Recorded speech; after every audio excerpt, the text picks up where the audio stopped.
본 방송은 iblog.com을 통해서 송출되고 있습니다. 미디어 플랫폼 iblog, iblog.com.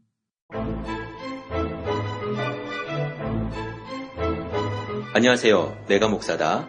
행복한 교회 김종현 목사입니다. 오늘은 체코 프라하에서 선교사역을 감당하고 계시는 제 친구 목사이기도 한 최문기 선교사님을 모시고 오늘 간단하게 인터뷰를 하면서 우리 내가 목사다를 진행해 보도록 하겠습니다. 네, 반갑습니다, 최문기 목사님. 예, 반갑습니다. 네, 네, 반갑습니다. 어떤 일로 오셨습니까? 지금 그 한국에 네. 어머니가 혼자 계시는데 이사하시게 돼서 이사를 하려고 왔죠. 네. 어머님이 한국에 혼자 계시나요? 네, 어머니 한국에 혼자 계시는데 독거노인이죠. 독거노인. 독거노인이라 제가 이사를 좀 해드리러 왔어요. 그러면 체코에서 지금 비행기를 타고 10시간쯤 걸리나요? 올 때 10시간, 갈 때 11시간 걸려요. 이삿짐 날르러. 예, 이삿짐 날르러. 아들이. 그렇죠. 이야, 효자 아들이네요. 그럼요. 이야, 효자죠, 효자. 좋습니다. 네. 네. 네, 효자 아들 최문기 목사님과 같이 방송을 하고 있습니다. 최문기 목사님은 저랑 우리 대학교 학부 때 같이 방을 쓰고 같이 비비고 같이 살면서 즐겁게 아니면 또는 슬프게 힘들게 지치게 살았던 그런 이제 추억이 있는 친구고요. 프라하로 가고 그 이야기들이 굉장히 재밌습니다. 프라하로 어떻게 가게 됐는지 어떻게 말씀 좀 해주시면. 가게 된 건 프라하로 가려고 간 건 아니고 네. 저기 독일에 갔는데 독일에 있는 교회에 이제 부목사로 갔어요. 그래서 부목사로 가기로 하고 이제 독일에 있는 교회에 이 공항에 내려서 그 목사님 사택에 갔더니 네. 너는 부목사가 아니다. 예? 우리 교회에 같이 신앙생활하러 온 사람이다 이러는 거죠. 사역자를 불러놓고 그냥 평신도처럼 우리 교인 중에 하나다. 네, 그리고서는 뭐 비자도 못 만들어주겠다. 비자도 만들어준다 그랬거든요. 예. 그래서 비자도 못 만들어주겠다. 그리고 또 교회에 갔더니 이제 교회에서 소개하는 게 사역자가 아니라 우리 교회에 같이 신앙생활하러 오신 분입니다. 이렇게 소개를 하는 거죠. 그래서 뭐 우리가 그 목사님이 싫고 좋고를 떠나서 네. 상황이 안 되는 거죠. 상황이 안 돼 살 수가 없어서 네네. 이제 또 우리 파송한 교회 목사님하고 선배 목사님하고 이렇게 해가지고 프라하로 가게 됐죠. 네. 그러니까 계획했던 것이 조금 틀어지면서 그렇죠. 그 사역 장소에서 프라하로 이제 옮기게 된 거네요. 그렇죠. 네. 이거는 조금 애매한 질문이긴 하지만 그것이 잘못된 그러니까 틀어져 가지고 내가 불편하게 갔다라고 생각하시는지 아니면 이것 또한 하나님의 인도하심이라 생각하시는지 사실은 일평생을 하나님의 인도하심으로 생각하죠. 이 사람이 살다 보면 잘못되는 길도 있을 수 있을 텐데 네.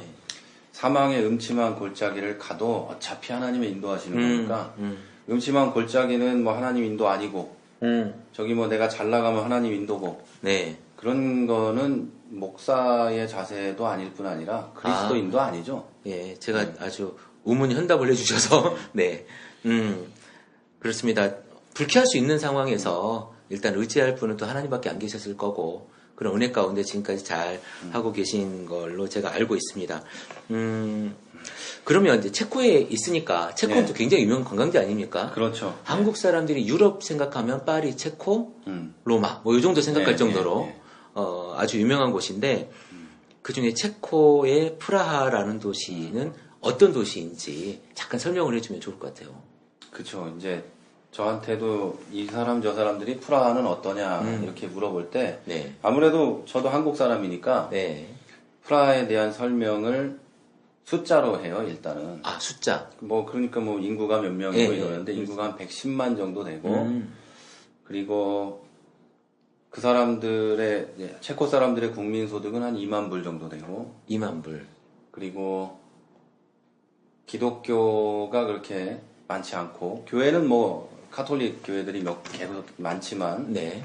그게 이제 교세가 있다거나 그렇진 않고 아. 그리고 관광지다 보니까 관광 오는 사람들이 많고 그 정도죠. 아, 그러니까 기독교 인구는 교회 수에 비해서 굉장히 적고 그렇죠. 교회는 이제 아마 그 문화적인 그 유산 때문에 교회는 건물은 많이 있는데 교회를 채울 만한 어떤 기독교 인구는 적다. 그렇죠. 네. 그러면 거기에 이제 캐톨릭 인구하고 개신교 인구를 따져보면 거의 비교가 불가능할 만큼 미약하다라고 봐도 되겠네요. 그렇죠. 이제 그 전체적인 기독교 인구를 볼 때 이제 그 재작년인가 언젠가 그 우리나라 인구 센서스 하듯이 네네. 거기도 해요. 그걸 보면 그 결과를 보면 인구의 1% 정도가 기독교인이다. 아, 1%. 이제 많이 보는 사람은 더 보기도 하지만 네네. 그런 인구 중에 이제 기독교 인구가 그거보다 네. 그 안에 기독교 인구가 들어있는 거고 거기에는 뭐 이단들도 섞여 있고 아, 이단들까지, 이단들도 기독교 인구에 포함시키면? 그렇죠. 아, 그러면 그 모든 99% 내지는 1% 안에 있는 사람들에게 선교의 목적이 있는 거네요. 그렇죠. 네.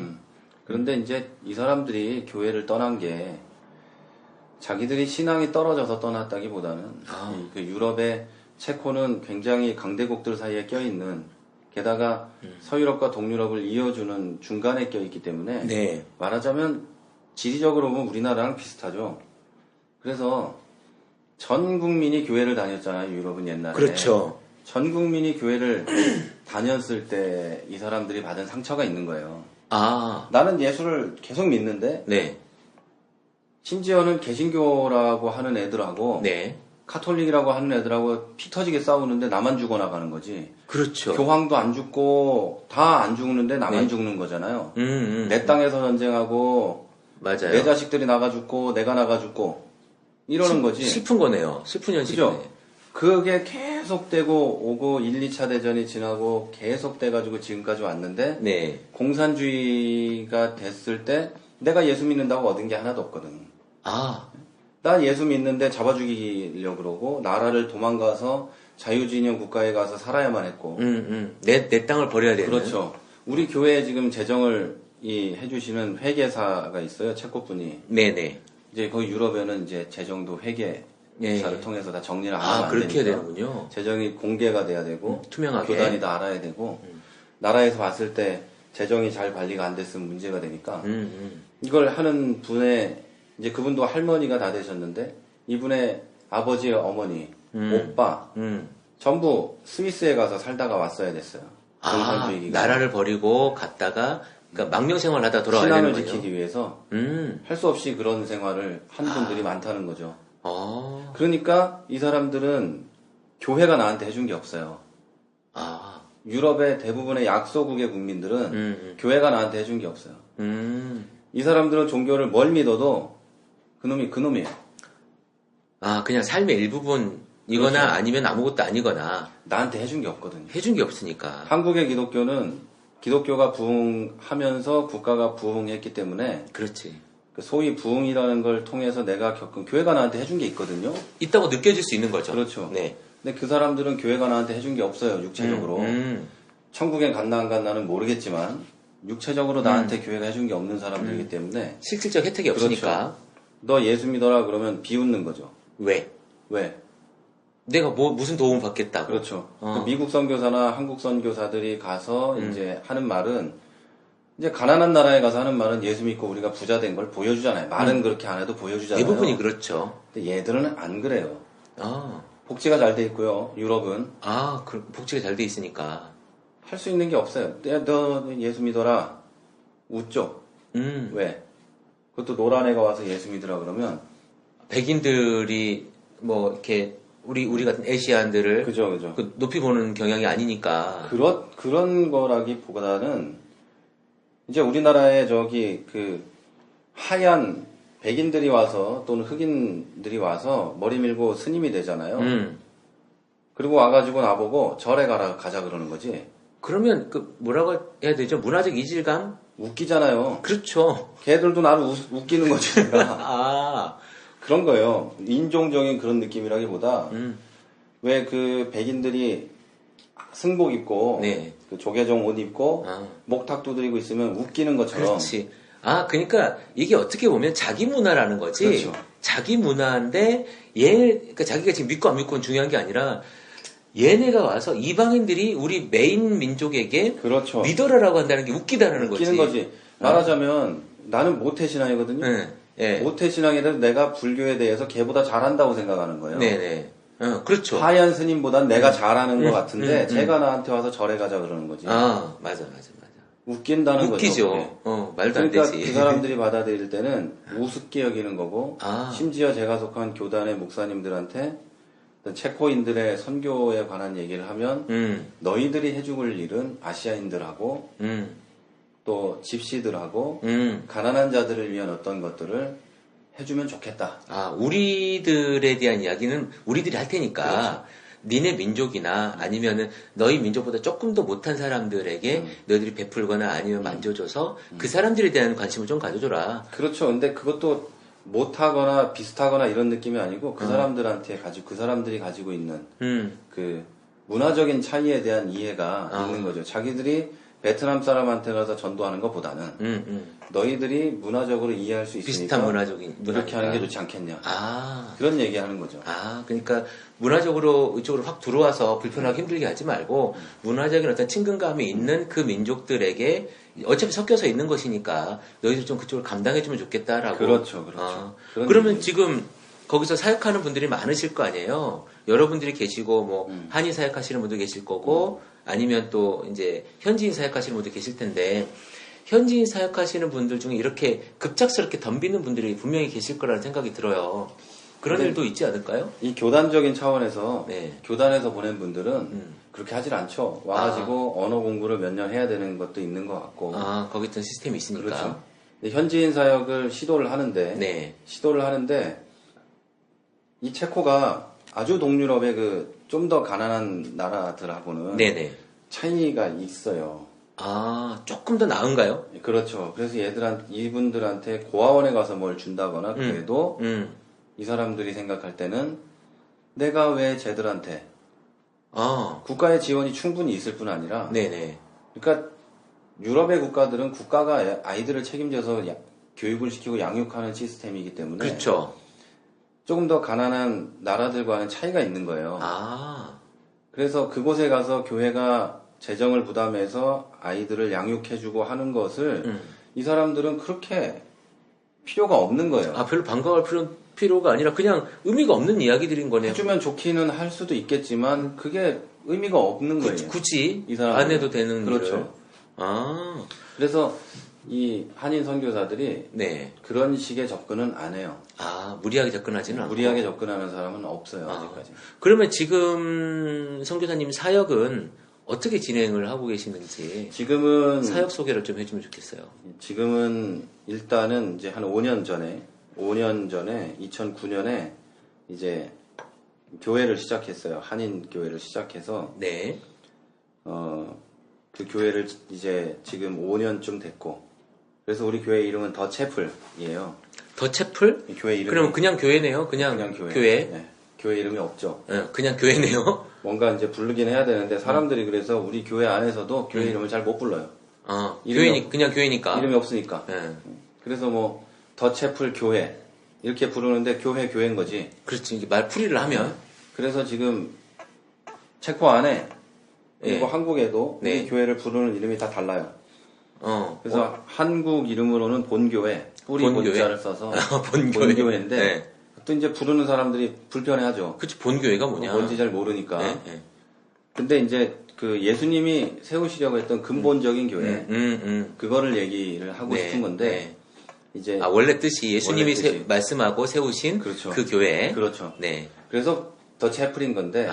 저는 처치라는 단어보다는 채플을 좋아하니까 채플은 이제 모여서 예배드리는 공간 그렇죠. 그런 곳이고 교회는 각자가 흩어져서 사는 게 교회고 그런 거고 이제 그런 교회하고 그리고 체코 현지 교회 현지 교단하고 이런 사역을 하고 있죠. 현지 교단에 속해서 현지 교단 그러니까 한국인 선교사로 갔지만 현지 교단 현지인의 형제 교단이라는 곳에 멤버십으로 속해 있는 하나의 목회자로서 그것과 같이 연합해서 사역하면서 한인들을 위한 사역을 하고 계시는 거네요, 지금. 말하자면 이거예요. 그 체코 형제교회라는 교단에서 한인들을, 아시아인들을 위한 교회를 세운 거고, 물론 이제 제가 세워서 그분들에게 했지만, 그분들이 바라보는 입장에서는, 자기들이 아시아인들을 위한 교회를 하나 세운 거고, 그래서 그 교회를 이제 물론 거기서 뭐 이렇게 뭐 물질적인 지원이나 이런 건 없지만 네. 자기들이 해줄 수 있는 행정적인 지원이나 그렇죠. 이런 것들을 해주면서 아. 이제 선교 일을 하고 있는 거죠. 자기들이. 아, 그렇군요. 그래도 뭐 그것만이라도 행정 지원을 해주고 하는 것만이라도 그러니까 교회가 하나로 정착되기 위해서 굉장한 지원이라고 저는 생각을 하는데. 그렇죠. 네. 아, 그렇군요. 그러면 선교사로 있으면서 꼭 이제 은혜롭고 즐거운 일, 막 좋은 일, 이런 일만 있는 건 아닐 거 아니에요. 그렇죠. 선교사님들끼리 또 연합도 하고 있을 텐데, 그런 이야기들 중에 좀 비하인드 스토리가 있을까요? 뭐, 재밌는 얘기. 선교사님들이 이제 많죠. 유럽에도 많고. 아, 많아요? 많아요. 교단별로도 많고 되게 많은데. 네. 이제 괜찮은 사역들을 다 해요. 개인적으로는 다 하고. 그런데, 네. 문제는 한국인들이 왜 한국 사람만 유난히 그런지는 모르겠지만, 그거는 저를 포함해서도 그런 것 같고, 네. 내 거 아니면 그렇게 좀 그래요. 내 거 아니면. 내 거 아니면. 사역이 내 거여야 되는 거예요. 아, 오너십을 가져야 된다, 이런 그렇죠. 건가요? 이제 세상 어디나 다 그래요. 근데 교회는 안 그래야 되는데, 한국의 교회가 한국에서 그런 것처럼 유럽에도 아시아에도 다 그래요. 아, 그러니까 대장 목사가 있어야 되는 거네. 그렇죠. 아. 대장 목사가 없으면 안 돌아가는 거죠. 그럼 연합해서 사역하기가 좀 어려울 수 있겠네요. 그게 그런 거죠. 아. 그게 누가 뭐 잘못하거나 누가 죽일 놈이거나 이래서라기보다는 각자 내 사역이 있는 거예요. 아, 내 사역이 있는 거지. 내 사역이 있는 건데 내 사역에 방해가 된다거나 또는 내 사역에서 손해를 보아야 된다거나 이런 문제가 생길 가능성이 있는 건 시도를 안 하는 거죠. 아, 더 큰 시너지를 낼 수 있음에도 불구하고 그렇죠. 내가 내 오너십이나 아니면 내가 가질 수 있는 어떤 베네핏이 줄어들 수 있다면 건드리질 않는 거네. 그렇죠. 그건 좀 어떻게 사역적인 부분에서는 굉장한 마이너스 아닌가요? 그런데 이게 이해는 돼요. 아, 이해는 돼요. 현장에 현장에 있으니까. 있으면 이해는 돼요. 왜냐하면 저 같은 경우에는 이제 파송한 교회에서도 그렇고 이 선교 보고를 잘 안 해요. 근데 이 사람들은 해야 될 거 아니에요. 그렇죠. 내 사역이 있어야 될 거 아니에요. 맞습니다. 근데 내 사역으로 보고하는 애가 셋이다. 이상한 거 아니에요. 아, 똑같은 그 파송 단체에 그러니까 뭐 하나의 이제 그 교단에서 파송을 했는데 A와 B와 C가 있는데 요 A와 B와 C가 똑같은 사역으로 자기 사역이라고 얘기할 수는 이상한 거지. 없다는 거지. 그렇죠. 협동 사역인데. 아, 이상한 거잖아요. 그렇죠, 그렇죠. 이게 사실은 근본적으로는 한국 교회가 선교를 바라보는 눈이 그렇기 때문에 어쩔 수 없는 거예요. 내부의 문제일 수도 있다라는 거잖아요. 그렇죠. 어떻게 보면은 이게 누구 하나의 문제가 아니고 저도 맨 처음에는 한 교회나 한 목사나 또는 한 사람들이 잘못했기 때문에 이렇게 됐다고 봤는데 이게 아니고 우리나라 교회와 선교의 문제는 시스템의 문제예요. 아, 시스템이 그 모양이기 때문에 어쩔 수가 없는 거예요. 그러니까 내가 당신한테 돈 냈으니 결과물을 가져와라. 그렇죠. 이런 시스템이니까. 아까 물어본 것 중에 그게 있었죠. 성급하게 달려드는 사람이 없냐. 성급하게 달려드는 사람이 없긴 한데 내가 본 우리 지역에는 없는데 다른 지역의 얘기를 들어보면 어쩔 수가 없는 거예요. 결과물을 만들어내야 되니까. 1년 안에 내가 돈 줬으니까 해내라고 하면 어쩌냐고요. 해야지 뭐. 돈 받아야 사는 거니까. 어떻게든 만들어내야 되는 거예요.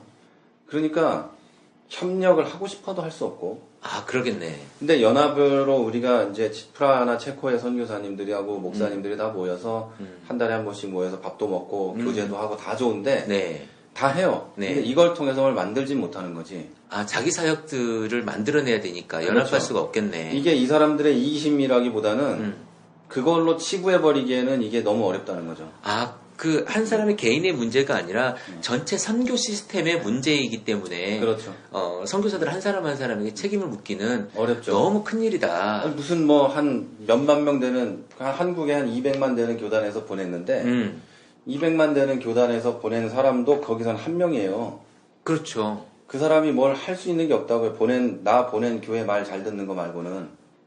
아, 그러니까 이런 생각이 지금 드는데 선교사도 어쨌든 그 안에서 생계를 유지해야 되기 때문에 선교부의 중요성이 있는데 그렇죠. 그 생계부의 중요성 때문에 내가 내 사역을 만들고 잘 보고해야 되는 어떤 그 안에 애로가 있는 거네요. 그게 있는 거죠. 아. 이 사람들이 선교사님들이 협력해서 대단한 사역들을 만들어갈 수 있어도 이걸 못하는 거죠. 아, 이걸 했는데 이제 그 예를 딱 잘라 얘기하면 교단 이기주의예요. 어쩔 수가 없는 거예요. 아, 어떻게 해보려고 해도 안 되는. 아, 여기에 있는 우리 같이 이제 일하고 있는 이런 선교사님들하고 목사님들하고도 네네.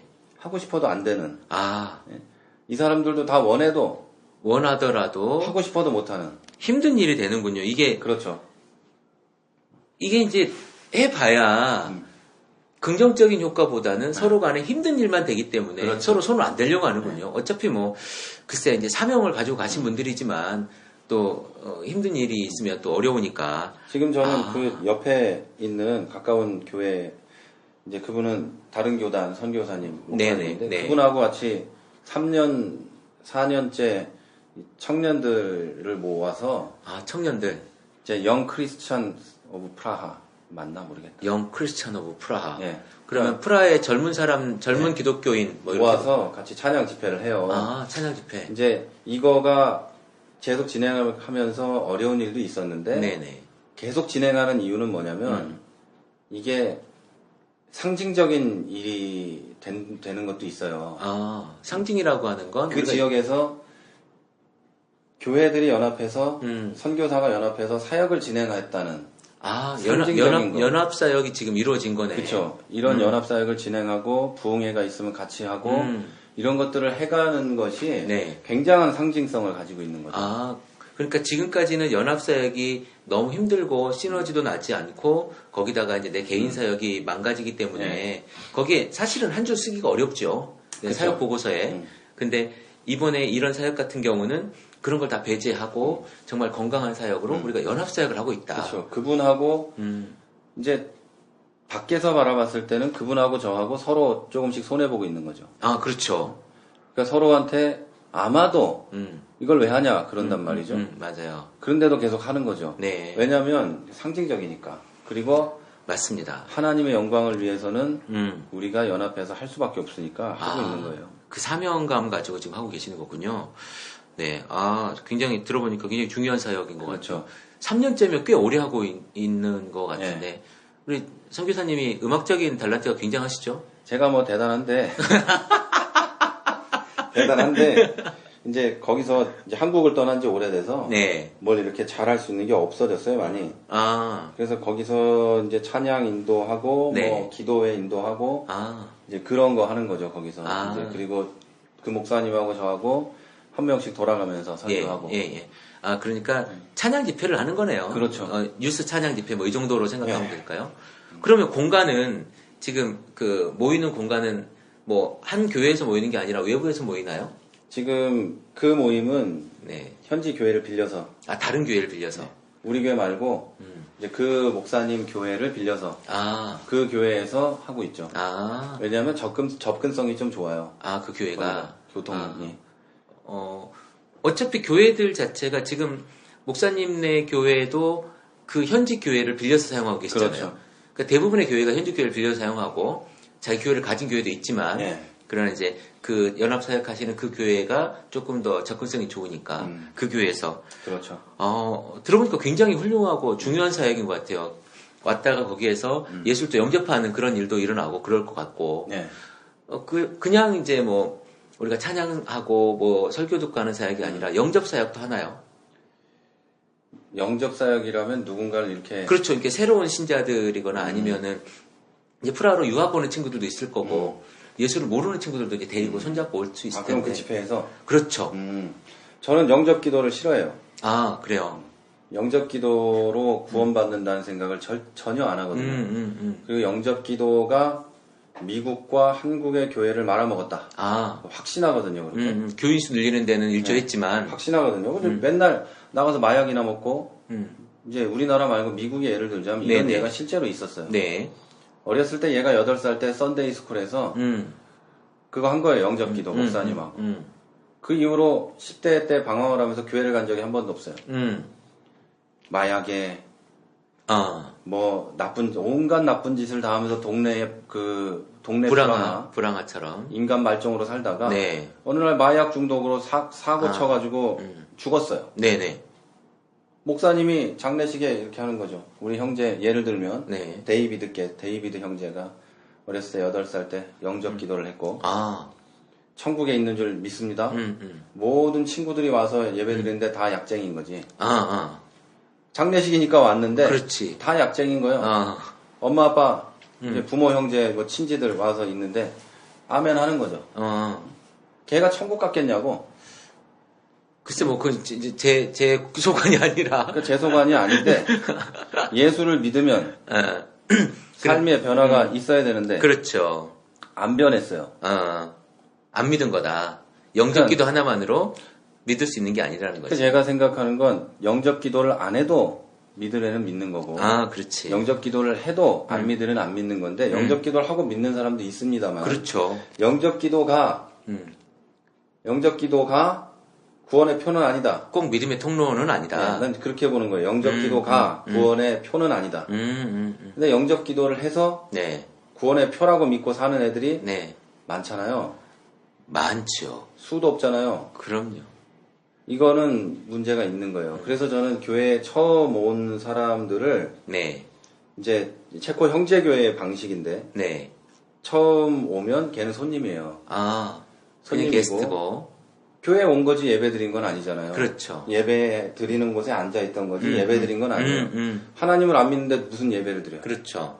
와서 앉아 있던 거고 이 사람이 이제 등록을 하잖아요. 교회에. 그래서 그 사람은 예비 신자.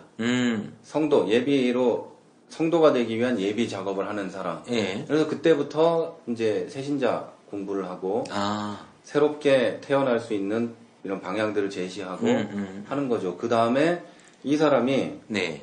일정한 절차를 다 밟은 후에 내가 교회의 회원으로 성도로서 무엇을 지키겠다는 서약을 하고 네.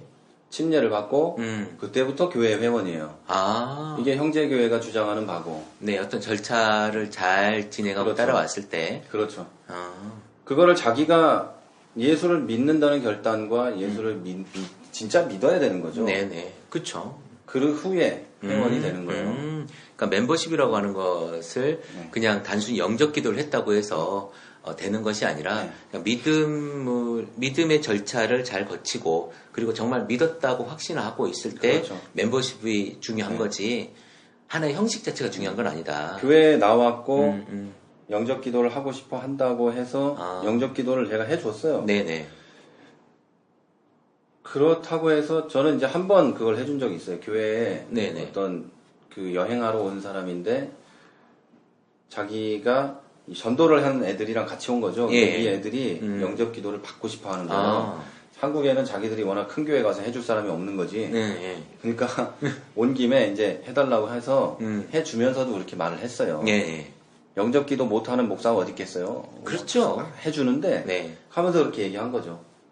네가 영접 기도를 했다고 해서 천국에 가는 표는 아니다. 실제로 믿음이 있어야 되고 내가 하는 말을 네가 따라하면서 아멘 했다고 해서 천국 간다면 천국이 얼마나 쉬워요. 그렇죠. 천국은 좁은 길이라는데 입 몇 번 알랄랄라 하고서 아멘 하면 천국에 가면 얼마나 좋겠어요. 네. 그렇지가 않다 이거죠. 네네. 그러니까 진정성이 결여된 영접 기도 이거는 의미가 없기 때문에 그저 그렇죠. 소모다. 네. 에너지 소모다. 네. 그렇죠. 잘 알겠습니다. 내가 목사다 이 부분에서도 사실은 다음 중에 한 번 정도는 그 전도와 영접기도 이런 뭐 전도 폭발 이런 부분에 대해서 제가 한번 좀 간단하게 이제 칼럼을 하려고 했던 부분인데요. 오늘 뭐 또 이렇게 많이 이야기가 돼서 성교사님 이야기에 대해 뭐 굉장히 많이 동의하고요. 어쨌든 그런 부분 속에서도 아주 잘 중심을 잡고 계시는 것 같아서 제가 마음이 기뻐집니다.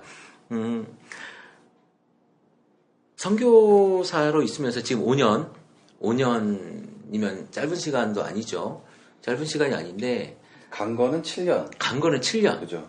이제 새로. 8년? 됐죠, 8년. 7, 8년이 됐는데, 교회를 이제, 더 체포를 시작하게 된 것이 5년. 그렇죠.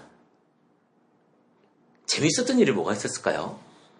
재밌었던 일이라고 하자면 크게 재밌는 건 없어요. 원래 재미가 없는 건가? 원래 이제 크게 뭐 이렇게 웃고 떠들고 이렇게 네. 재밌을 만한 일은 없는데 이제 뭐 재밌는 게 있었을까?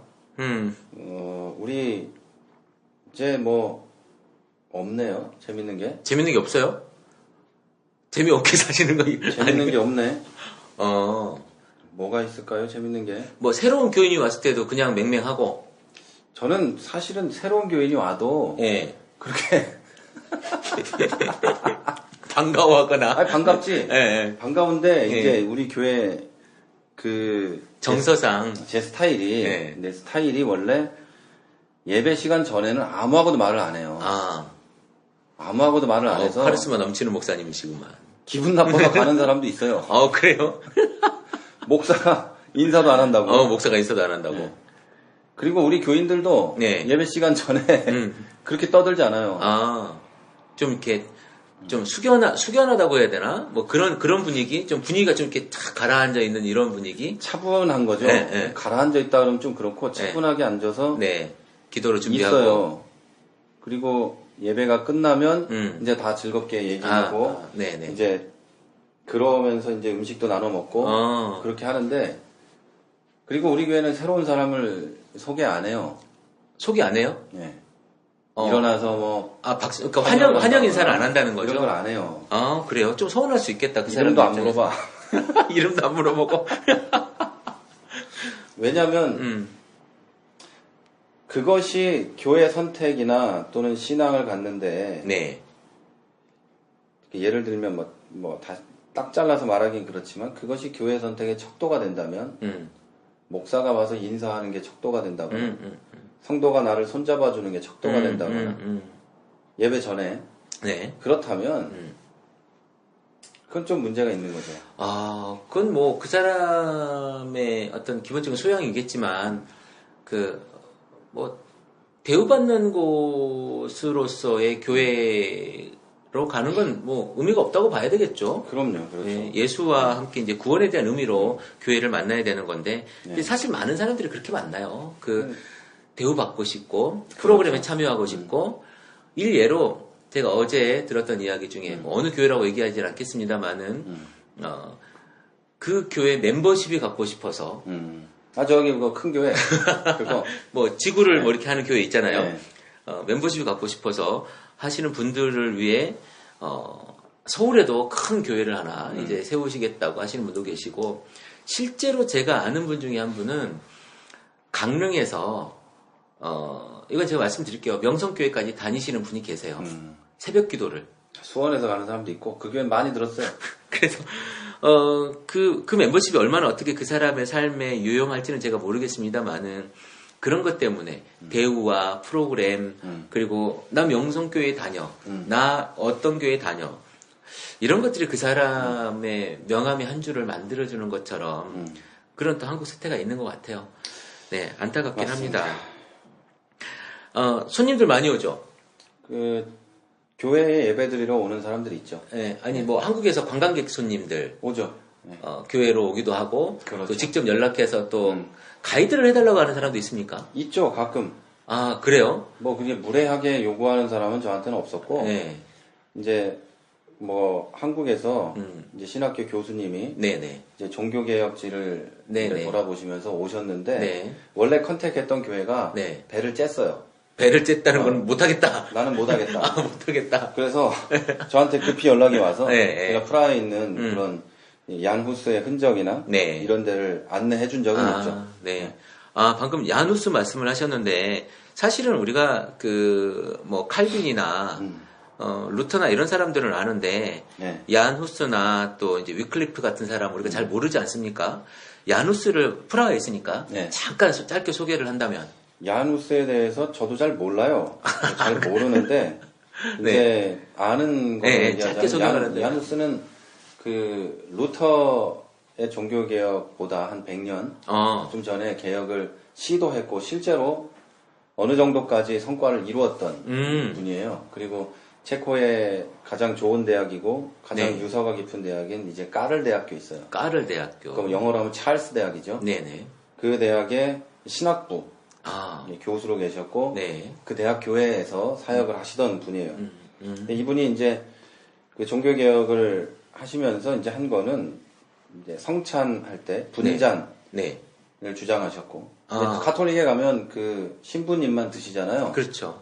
근데 그걸 이제 거부하고 아, 평신도들도 다 먹는 걸로 다 먹어야 된다. 그래서 잔을 다 분잔을 했고 음. 그리고 체코어로 설교를 했고 체코어로 설교했다는 의미는 어떤 의미일까요? 자국어로 설교한 거죠. 아, 그때만 해도 라틴어로 설교를 하고 라틴어 성경만 봤어야 했는데 그렇죠. 이제는 이 사람들도 알아먹을 수 있도록 자국어, 그러니까 그들이 사용할 수 있는 민족어로 네. 설교할 수 있었던 그런 이야기, 굉장히 파격적이었네요, 그러면. 그렇죠. 그리고 나서 이제 중간 얘기는 다 빼고 이분이 나중에 이제 그 사형을 당하게 되죠. 아, 그렇다면 사형을 당했다고 하는 사형을 건 당했죠. 사형을. 종교개혁이 실패를 한 거네요. 종교적 이단이 됐죠. 종교적 이단이 돼서 기독교적인 그 당시 로마 카톨릭의 이단이 돼서 네. 너 여기 와서 소명해라 뭐 이런 식으로 데리고 가서 그냥 잡아 죽였죠. 아, 재판부에 끌고 갔다가 거기서 그냥 사형을 시켜버린 거네. 잡아 죽였죠. 어. 뭐 그러니까 이게 역사적으로 제가 정확하게 이랬다 저랬다 이거는 뭐 역사 신학 하시는 분들이 할 얘기고 네네. 교회 사시는 분들도 잘 하시겠고. 그분들 훌륭하니까 알 네네. 거고 아, 이제 제가 아는 범위는 이제 더 자세하게 얘기하긴 시간상 그렇고 이 네네. 정도 그렇고 아, 그 야하누스의 후예들이 전쟁을 치르면서 네. 이제 많이 어려움을 당하고 피폐해졌었죠. 아, 그 그렇군요. 다 아는 뭐 백산 전투가 체코에서 있었고 프라하에서 예. 아, 일단 뭐, 그 민족의 언어로 설교하고 그들에게 하나님 말씀을 직접적으로 네. 얘기할 수 있었다는 그것만으로도 굉장히 파격적이네요, 사실은. 그렇죠. 네. 우리가 이렇게 손에 지금 우리 성경을 들고 있는 것처럼 예전에 그럴 일이 없었던 거잖아요.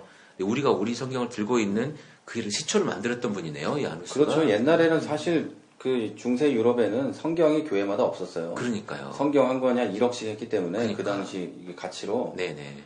교회의 신부도 읽은 적이 없어요. 아, 읽은 적이 없고 그 교회에 가면 성화들 쫙 있잖아요. 네네. 그 그림 설명하고. 예, 그 교인들이 아는 건 그게 다예요. 그니까요. 그래서 성화가 많은 거고. 네네.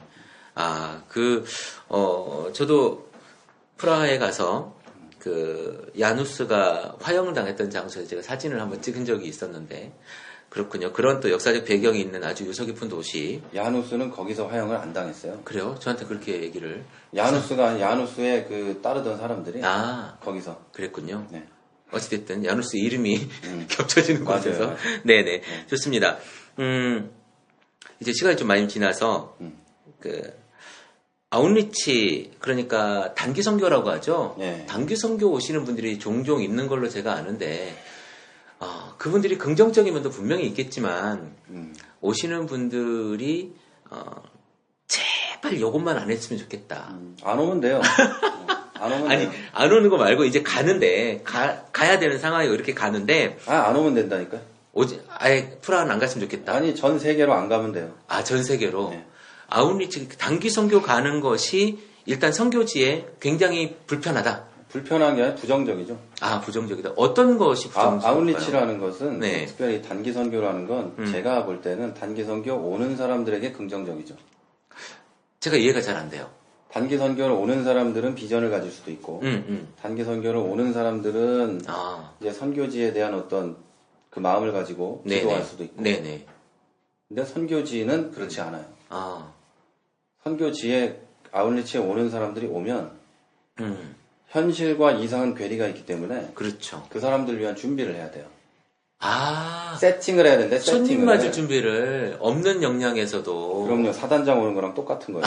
군대에서 사단장 오는 거, 그렇죠. 죽음이지. 그러니까 저는 아웃리치 오는 팀이 없지만 음. 아웃리치 오는 그런 교회들이나 선교지를 봤을 때 네. 그분들은 몰라요. 뭐 긍정적으로 볼라나 모르겠지만 네네. 제가 바라볼 때는 아, 아무런 이득이 없다. 아. 선교적으로나 뭘로나. 개교회에서 역량이 굉장히 소비가 되고 네. 그리고 개교회가 너무 힘들어진다라는 거죠. 사람들이 손님 맞고 이렇게 또 진행하다 보면. 그리고 아웃리치를 나오는 그 배경 자체가 의심스러워요. 아, 왜요? 사실은 아웃리치를 나온다는 것은 교회 안에서 소화할 수 있는 부분이 그 네네. 사람들에게 비전을 주거나 그 사람 교인들이나 또는 청년들에게 그 비전이나 또는 하나님의 일에 대한 그 사명감이나 네. 어떤 걸 심어줄 방법이 이제 더 이상 없어요. 아, 사실은 한국 교회가 네. 부흥회라든가 뭐죠? 그거 뭐 수련회라든가 네. 우리 어렸을 때 수련회 가서 불 받았는데 그렇지. 성경 공부라든가 이런 걸로. 안 되는 거라 이제. 그리고 아웃리치가 트렌드가 됐기 때문에 우리는 안 가요. 뭐 이러고 있으니까 가야 돼요. 해외여행 겸이네. 교회에서 가는 해외여행. 아, 그럼요. 와가지고 아, 선교지에는 눈꼽만큼도 관심 없습니다. 아, 선교에 관심이 솔직히 얘기해서 없고. 선교 우리 이제 특별히 유럽 지역이다 보니까 유럽에 선교지를 데리고 가면 관심 없어요. 아, 선교에 대한 얘기를 해도 관심 네. 없어요. 데리고 나오는 목사님만 애 타요. 보니까 그러면 뭐에 네. 관심이 있어요? 쇼핑, 쇼핑, 관광, 관광, 사진 찍기 사진 찍기. 요딴 거 관심 있죠. 그러면 뭐야? 그게 선교 오지 여행이 말라니까요. 선교 여행이 아니네. 그냥 여행이네. 나오지 말라는 거죠. 아니, 교회에서 그걸 하기 위해서 교회에서 반 대고 우리가 또 돈 모아가지고 한 200만 원, 300만 원 모아가지고 갈 거 아니에요. 뭐 교회에서 반을 대나 이런 건 돈은 모르겠고 네, 많이들 그렇게 하니까. 나오는데 네. 한국에 계신 교회의 어떤 그 선교 담당하시는 분들이나 이 방송을 들으신다면 혹시나. 제 간곡히가 아니라 정말로 얘기하는 건데 나오지 마세요. 그러면 이 친구들의 그러니까 젊은 친구들 많이 나가고 네. 젊은 이제 집사님들 이렇게 성도들이 나갈 텐데 그들에게 성교의 비전이라든가 이런 것들을 심어주려면 어떻게 하면 될까요? 만약에 교회- 대안이라면. 교회에서 알아서 해야 되는데 네. 선교사님들 만약에 선교에 대한 비전 또 네. 선교사들에 아주 대한 중요하니까. 어떤 기도하는 거 네. 이런 거를 심어주고 싶다면 그 선교사님을 불러들이세요 교회로. 아, 그러니까 나가지 말고 선교사님을 불러오셔서 그 상황을 들으면 된다. 예를 들어봐요. 영상이나 이렇게 한 해서 명이 보도하고. 한 명 나오는데 300만 원이 예를 들어서 더 들겠지만 네네. 1인당 300에 든다면 20명이면 얼마예요? 6천만 원이죠. 그렇죠. 6천만 원이 들어서 나오는데 네. 목사님 하나 불러가지고 교회에서 설교시키고 헌금해서 드리는데 1,000만 원도 안 들어요. 1,000만 원이 뭐예요? 몇백이면 되지. 그거 하는 게 낫다는 거죠. 아. 이 계산을 이게 계산적으로 보면 그렇지만 네. 이거를 교회 담당자나 교회에 계신 분은 모르겠냐고. 알죠. 알지. 그런데도 나가는 이유는 자극적인 이벤트가 필요하다. 아 그렇죠. 교회 안에 네. 묶어놓을 수 있는 자극적인 이벤트가 필요하다. 사실은 7월달 보통 여름에 많이 나가는데 이 여름에 나가기 위해서 겨울부터 시작해가지고 매주 기도하고 또 작정헌금을 해서 돈을 모으고 요 기간 동안을 아주 짜릿하게 보낼 수 있는 거지. 그 기간 동안을 그 지역에 있는 선교사님을 위해서 기도하고 그 선교사님의 사역을 위해서 헌금하고 네. 그 선교사님을 여름에 불러들여서 집회를 하라고 차라리 그렇게 그것이 오히려 더 나은 것이 아니냐는 거죠. 대안으로서 사실은 나가서 사실은 교회에 그 어떤 독일에 있는 선교사님 집에 갔는데 네. 그 집은 한국에 있는 어느 누구도 그런 집에 안 살아요. 호화로운 집에 살고 있는. 호화로운 게 아니고 네. 거기는 사람이 사는 데가 아니에요. 사람이 안 사는데요? 사람이 살 수가 없어. 한국 사람들이 볼 때는 예, 예. 누추한가요? 누추하죠. 아, 그리고 음식도 제가 볼 때는 사과를 샀는데 그 사과가 좋은 사과가 마트에서 아니고. 이렇게 잘 사 먹는 사과가 아니에요. 상한 사과 같은 그런 느낌. 아, 궁핍한 선교사님의 삶이군요. 그런데 거기에 아웃리치로 온다고요. 오면 와서 이 사람, 이 선교사가 사는 거나 이런 거에 관심이 없어요. 그럼 뭐에 관심이 있죠? 관광, 쇼핑, 어. 이런 데 관심이 있는 거죠. 자기들 프로그램 진행하기 바쁘다. 그렇죠. 네? 그런 거죠. 그리고서 헌금 1,000유로, 뭐 2,000유로 주고 가요. 뭐 10만 원, 20만 원, 뭐 비싼 100만 원. 1,000유로면 한 100만 150만 원 원, 하니까 네. 주고 가요. 음. 그게 이분한테 큰 의미가 없단 말이에요. 너무 힘든 일이지. 내 삶을 알아주고 나에게 위로하고 우리의 사역을 위해서 같이 기도해주고 울어주고 그렇죠. 그리고 거기에서 같이 또 전도도 해줄 수 있으면 전도도 그렇죠. 해주고 이 사역이 필요한 건데 자기들이 만들어 온 프로그램을 여기에서 진행하고 가는. 그렇죠. 그러니까 목사님은 우리 교회 분명히 우리 교회에 아웃리치를 나왔는데 애들이 나는 가이드인 거지. 그렇지. 그러니까 관광 가이드는 돈이나 벌지. 그러니까 목사님인데 선교사님인데 가이드인 거지. 돌아다니면서 설명해주고 네네. 여기 쇼핑몰에 풀어놓고 쇼핑하고 오라 그러고 네. 이거 하고 있는 거죠.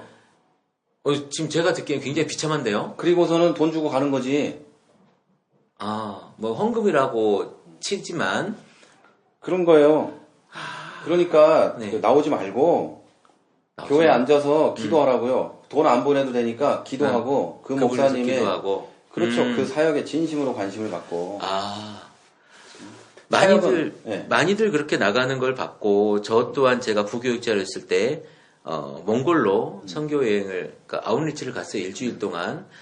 바리바리 싸들고 간 것도 있었고, 다른 많은 교회들이 매년, 정말 난리를 치면서 가잖아요. 네. 난리를 치면서 가고, 의료 봉사대부터 시작해서 막 싸들고 가는데, 결국 가서는, 물론 100%는 아니겠지만, 현지 선교사님들에게 덕이 되는 영향을 못 미치고 있다. 자, 이거 한번 봐봐요. 예를 들자면 이거예요. 우리 교회에서 저 어느 가난한 나라 뭐 이런 데 가서 그 교회도 이제 사람들이 있으니까 주일학교를 해주거나 네. 그 교회에서 뭐 프로그램을 진행해줘요. 네. 좋아요. 다 좋은데 간다면 어떡할 거냐고. 간다음에 그것들 감당할 역량이 안 되지. 목사님 혼자 역량이 안 되죠. 선교사님 혼자. 그렇죠. 네. 망하는 거예요. 그냥 또 똑같아지는 거지. 똑같아지는 게 아니라 너는 왜 능력이 없니? 너는 왜 그러니? 이런 말을 듣게 되는 거죠. 성도들한테. 그러니까 오지 말고 기도하라는 거예요. 아주 소중한, 아주 중요한 지적인 것 같아요, 사실은. 그렇죠. 교회들에서 하나의 이벤트로 우리 이제 선교여행 어디로 갑시다 뭐 이렇게 하는 것이 일단 교회 안에서는 큰 자극일 수 있고 큰 행사일 수 있는데 정작 그것들을 준비하는 선교지에서는 그것이 너무 힘들고 고통스러운 일일 뿐이다. 그리고 가이드 이상은 아닌 것 같다라고 하는 자괴감도 든다. 여름에든 겨울이든 선교지도 할 일 많아요. 그렇죠. 선교지 할 일 얼마나 많습니까? 할 일 많은데 네. 그 선교팀들이 말은 선교팀인데 나는 선교팀을 본 적이 없어요. 물론 이제 선교팀도 있겠죠. 근데 네네. 제가 본 그 한계 안에서는 네. 선교팀을 본 적이 없어요. 아, 특별히 한국의 유수하게 큰 교회들에서 오는 팀들일수록 네네. 부자 동네가 많고 그 부자 아줌마들이 와서 현지에 있는 사람들에게 위화감을 일으키고 아, 선교사 그 교회에 헌금 50유로도 안 하면서 자기는 명품 거리를 걸으면서 가방을 팔에 끼고 다니는 이런 사람들을 수도 없이 봤다. 적어도 프라하에 있을 때만이라도 그렇죠. 그런 걸 많이 봤다는 거죠. 그렇죠. 그러니까 아, 우리 남편이 의사예요. 네. 우리 남편이 변호사예요. 우리 남편이 뭐예요? 네. 이러고 다니면서 그 어렵게 사는 사람들에게 위화감을 일으키고 네. 그러고 다니는 분들을 많이 봤다. 좀 이거죠. 부끄러워지는 이야기인 것 같고요.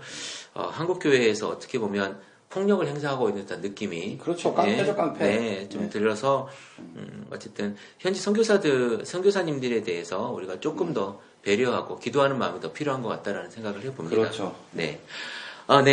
그러면 이제 앞으로 또 목회를 뭐 죽을 때까지 하실 거 아닙니까? 그래. 네, 향후 목회 계획에 대해서 잠깐 여쭤본다면 예. 어떤 게 있을까요?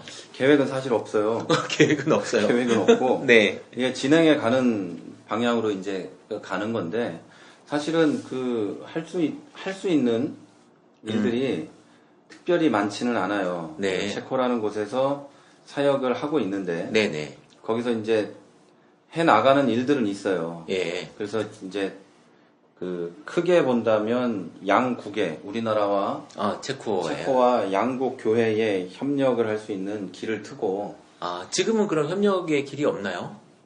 지금은 이제 거의 없죠. 아, 아마 우리 교회하고 처음일 거예요. 체코 교단하고. 교단과 교단이 네네.